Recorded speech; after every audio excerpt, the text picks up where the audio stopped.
I feel like we need to try and get some like insider information on the Undertaker. So there's one that came up the other day. Maybe you guys have heard of this. I had not. So the driver that was taking Undertaker and his people from Heathrow to Liverpool, I was like, just get some like healthy snacks in the car, get some chicken, get some protein, da da da. And then he messaged me back and he goes, hey, I've got the Red Bull, I've got the water, but don't worry, I didn't get him any cucumber. Is this a thing? So apparently there's some sort of rumor that he is scared of cucumbers, or how many people are aware of this in the room? Have you heard the rumor?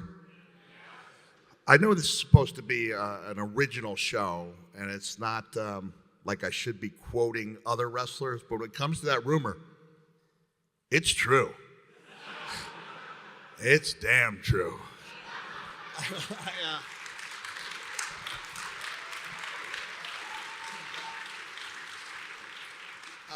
We went out. One of the joys of my career, and I think we'll touch on this a little bit, was I used to babysit Paul Bearer's children in Dallas. I did. When he wanted to have an evening out with his wife, and then I would take them to the movies. So he was Percival Pringle III in World Class Championship Wrestling. I knew he had been a mortician. So it just seemed like a natural. Like they've got a real mortician. For everybody who's like, oh, that wrestling's fake. You're like, actually, that guy's a real mortician. That's dotting your I's and crossing your T's.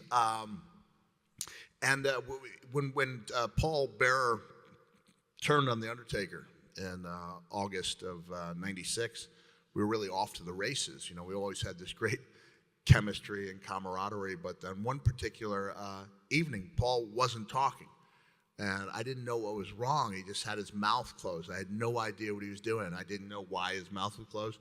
And then, we get out to the ring, and usually, he's usually talking, oh, mankind, and this time completely quiet.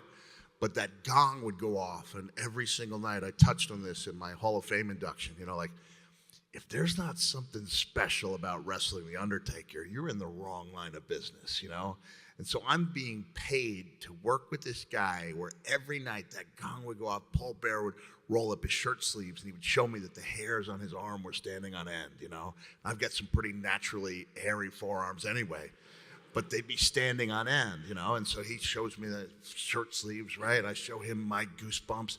And then The Undertaker comes down. He had that phenomenal entrance, and it was such an honor to just look at it as a wrestling fan.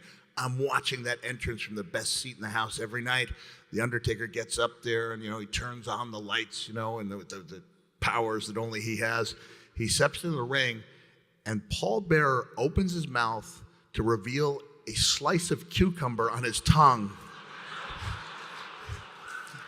At which point, the dead man literally starts dry heaving in the middle of the ring. It is the closest I can even conceive of Superman being handed a chain of kryptonite. It was unbelievable. He had to take a powder, as we say. And I was like, what the hell is going on here? It's like, Undertaker's afraid of cucumbers. But what? So I get you might not like, but he's afraid of them? I wouldn't say he was afraid of them, There's a lot of kids here, right? I was going to make some ridiculous comment about... Nah. And by the way, if you've seen This Is Spinal Tap, we already know that... who played bass for Spinal Tap? Derek Smalls, yeah. Remember he stowed away a cucumber in his underwear? Yeah, and he got caught in the middle. I was going to make some kind of Derek Smalls joke, but I couldn't put it together, and I didn't think it would be the most appropriate place to say that it wasn't the first time there'd been a cucumber used. That's not why we're here, right? That's not why we're here.